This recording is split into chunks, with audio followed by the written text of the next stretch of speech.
Now, the recent decades, extreme weather events have increased in frequency, intensity and magnitude, threatening and increasing the vulnerability of rural livelihoods, particularly in the arid and semi-arid lands. To survive, farming communities are adopting solutions that are building their resilience and putting food on their tables. Take a look. Weather forecasting is a very crucial part of food production because without weather information, then farmers are not able to carefully plan themselves how they are going to plant or what they are going to plant or when they are going to plant.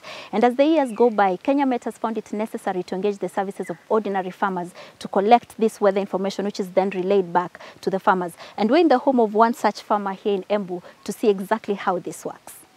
Dionisia Njeru has a very strict morning routine. At exactly 9 a.m. each morning, she records the readings from this rain gauge and sends the information to the County Meteorological Office. There was no rain last night, so her reading is 0. The readings she takes are crucial to the farming community here. Every household in her Kianamu village, Embu County, relies on her to plan their farming calendar.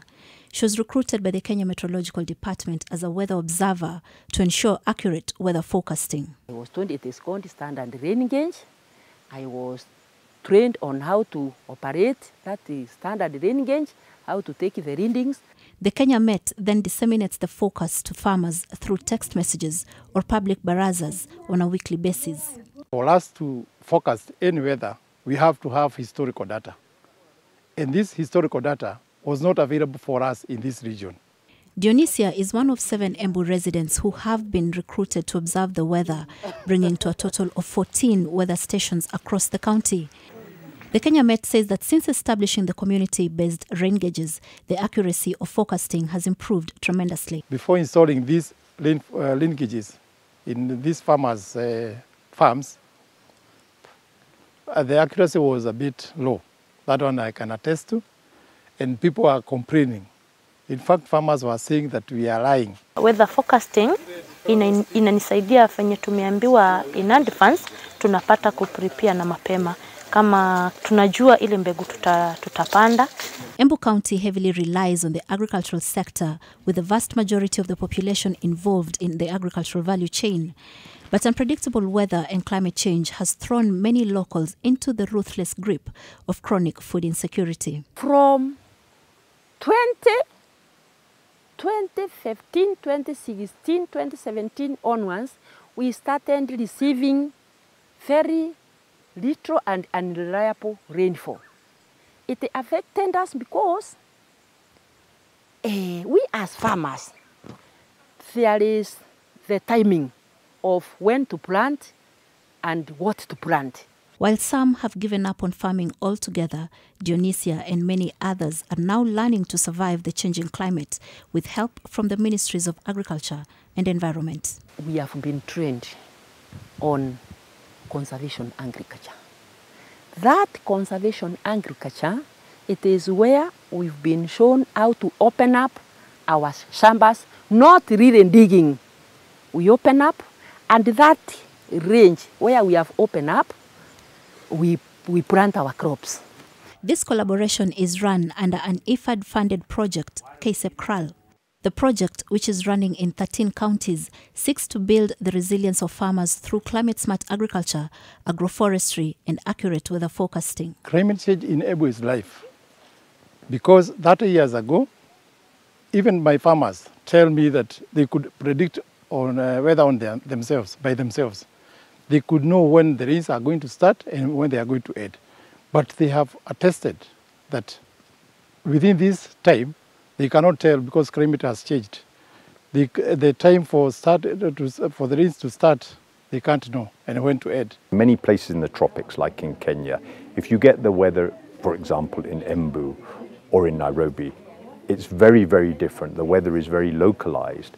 So if you know it's going to rain in Nairobi, it's not much good if you're looking to plant here.